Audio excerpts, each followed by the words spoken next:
आपको पता है आजकल एक अमरीकी खातून की काफी गूंज है, वो आ चुकी है एक मोहब्बत में, अंधी मोहब्बत थी उनकी, वो पाकिस्तान आ चुकी है। होती है अंधी है।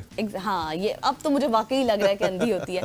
और वो कराची के जो 11 साल कह रही थी, 19 साल एक नौजवान है, उनकी मोहब्बत में सोशल मीडिया पर उनको मोहब्बत हुई, पाकिस्तान आ गई, 2 बच्चों की माँ भी हैं, शोहर को भी छोड़ दिया, बच्चों को भी छोड़ दिया, और इतनी अंधी मोहब्बत थी कि वो पाकिस्तान आ गई। और फिर उनको मिला क्या, कुछ भी नहीं, रुसवाई मिली।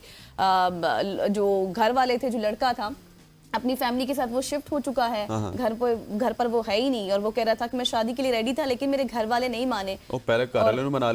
एग्जैक्टली। और फिर अमरीकी खातून को भी दर बदर छोड़ दिया। और अब कुछ हकाइक सामने आ रहे हैं अमरीकी खातून ओनिजा के, और वो ये हैं कि ये होटल भी गई थी, वहाँ पर उन्होंने होटल वालों ने रखने से इनकार कर दिया था, और डिमांड्स भी काफ़ी हाई हैं इनकी। वो कहती हैं कि एक तो मुझे पाकिस्तानी शहरियत चाहिए, और उसके बाद मैं बताऊँगी कि मुझे शादी किससे करनी है।